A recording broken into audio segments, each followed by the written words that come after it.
Hello, welcome to Pride of South London Fan TV. Ali here, bringing you my match review of the game at Selhurst Park between Crystal Palace and Brentford, which of course finished 0-0. It was, of course, the return of the fans to Selhurst Park, which was marked brilliantly by the Homestyle fanatics with a fantastic display. Unfortunately, the game that followed was a bit of a damp squib, but let's get into it. All the usual features. It will be Patrick Vieira's rating this year.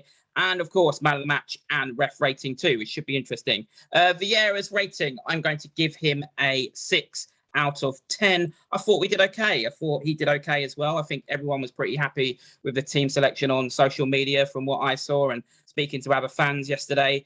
The one question that seemed to be coming up was Vieira really well or Kiate. I thought Kiate did well in terms of the fact that he made quite a few crucial interventions in terms of breaking up Brentford attacks. Not as good with the ball at his feet and moving the ball on quickly, which is what I think Patrick Vieira wants us to do and the sort of new style that he's implementing. So I'm not sure Kiate is the answer long-term for the style that Vieira wants, but he did. Ultimately, his job was to protect the defence ultimately, and that's what he did. We kept a clean sheet. I would keep him in as well for the West Ham game because I think he'll be important in combating the aerial threat of Suchek.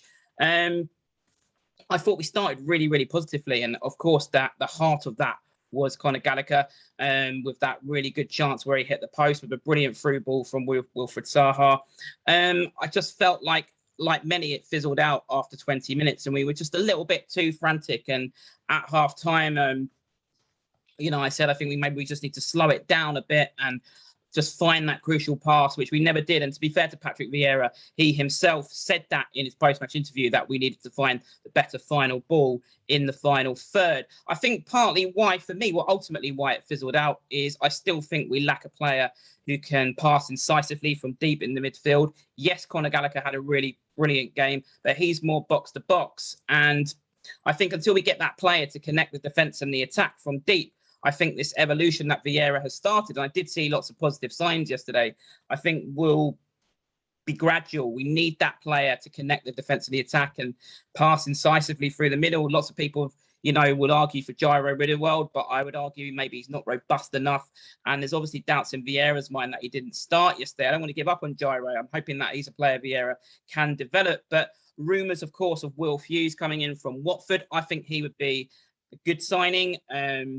We definitely, like I said, need that player with a bit more of a passing ability. What do you think? Let me know in the comments below. Is Will Hughes the answer? Would he be someone you'd want us to sign from Watford? We wait and see on that one. The sound bites that we're hearing is that we might be nearing a deal from certain journalists on social media with Palace connections. Been a bit of a game if you believe what you read of cat and mouse between Palace and Watford over the fee, but hopefully we can get that one over the line soon. I thought ultimately as well, we were quite poor in attack and Christian Benteke, of course, lacked opportunities like he did last season. And that didn't really change, did it? He only really had one headed chance. There was a good whipped cross and he made good use of it. He connected well, but I can only remember really one good ball being whipped into him into the penalty area. And I think that remains a problem. I do wonder ultimately whether Benteke is the kind of forward that Vieira wants with some of the players that we've been linked with.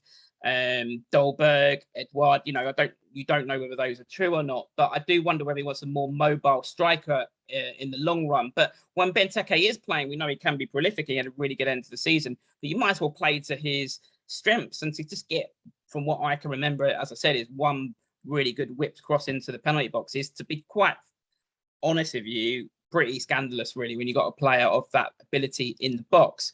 And then we come to the contentious issue of Wilfried Zaha. Lots of criticism of him in social media and Palace fans forums over the last 24 hours. Let's just start with his performance. Now, if that ball that he plays, which I think was a really incisive pass, brilliant ball through to Gallagher. If Gallagher puts that away, then that's a really good assist. And I don't think those people who are talking about Wilf so negatively in the past 24 hours on social media and on these bulletin boards are going to be saying and writing what they're writing. And I think even when I'm not going to sit here and say Wilfried Zaha had a great game, It definitely wasn't one of his best games at all. His touch was slightly off. But even when he's not at his best, he's still influential and he still created our best chances in that game. So to be quite honest with you, people saying that he should be dropped or they wouldn't mind him being sold, to be honest, I think are absolutely ridiculous. Coming on to the question of his attitude, the first thing I would say is I actually think sometimes Wolf's attitude's too good.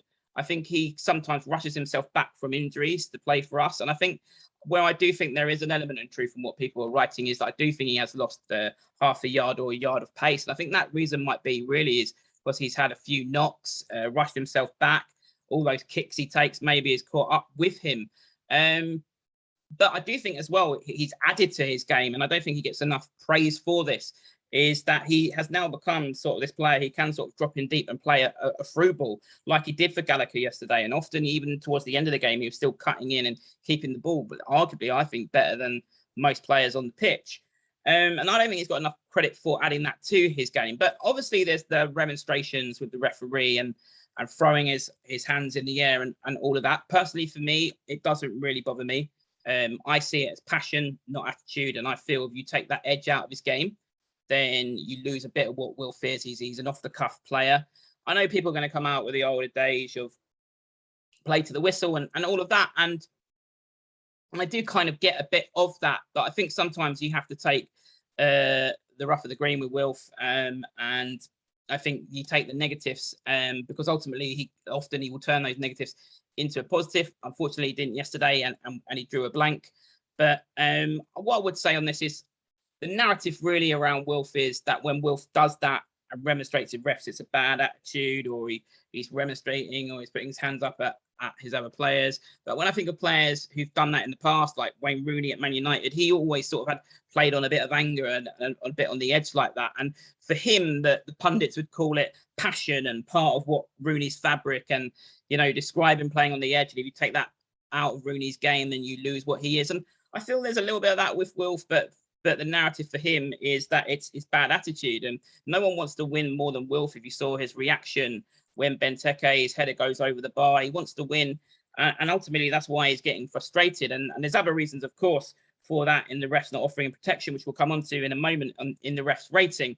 But I'm slightly disappointed, to be honest, that Palace fans are jumping on this bandwagon now of this narrative that he's got a bad attitude, because for me it is passion. But obviously everyone's entitled to their opinion. What do you think? Let me know in the comments below. Is Wilfried Zaha's remonstrations with referees becoming a problem? Let me know in the comments below. One positive yesterday that I felt really that came out of that game was that we had 53% possession, and that is that's progress, that's evolution. Even against no disrespect to teams like Brentford and Burnley, but even against the lesser teams in the Premier League, and we get called it ourselves last season, we'd still have about 40%, even less than possession at home to teams like Burnley, for example. So we definitely were using the ball more. We definitely had more of the ball. But I agree with Patrick Vieira. We need to find the right ball. Maybe just calm it down, a bit less frantic. Hopefully, maybe in the next 10 days or so, we'll get Will Hughes in, and maybe he could be part of that solution. The only sort of criticism I have of Vieira really is the in-game management. I wouldn't have brought Jordan Ayew on. I would have brought Rak-Sakyi on. Jordan Ayew's not been playing well for a year now. Rak-Sakyi, I think, young, fearless player in front of the home style, making his home league debut. I think there would have been a bit of a buzz. Jordan Ayew came on. Yeah, he got a cross in, but it went straight to the goalkeeper. His shot went into the sky, into the upper tier of the home style. To be quite honest with you, I'd rather Faye wins Love Island than see Jordan Ayew on the right-hand side again. I also potentially would have thrown Mateta on. I'm not a big advocate of his, but he's a bit of a wild card. You think about that goal against Brighton, and sort of everything we've been trying hasn't really worked.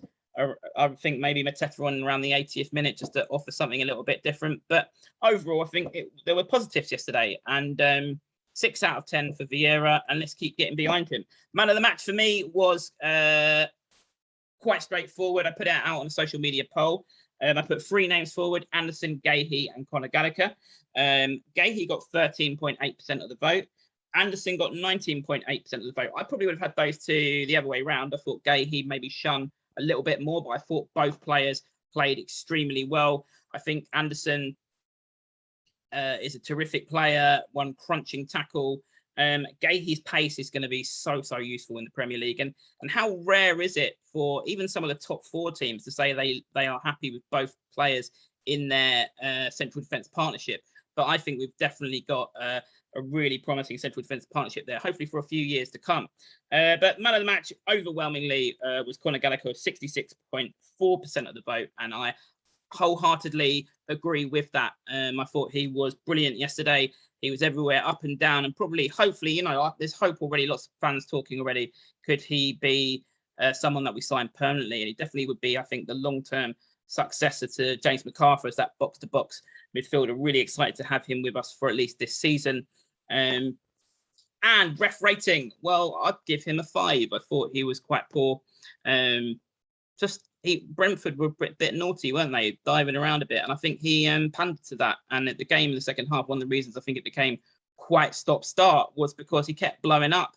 And whatever you think of Wilfried Zaha and his remonstrations at referees, that's a sort of a different debate. I could understand his frustration because, you know, Wilf is the same old story. Wilf getting fouled and then the rest blowing up for fouls on Brentford players when they go down when, to be quite honest, they weren't always fouls. So I thought the ref had a poor game, and I think one of the reasons the game slowed down was because he kept blowing up for things they didn't need to blow up for.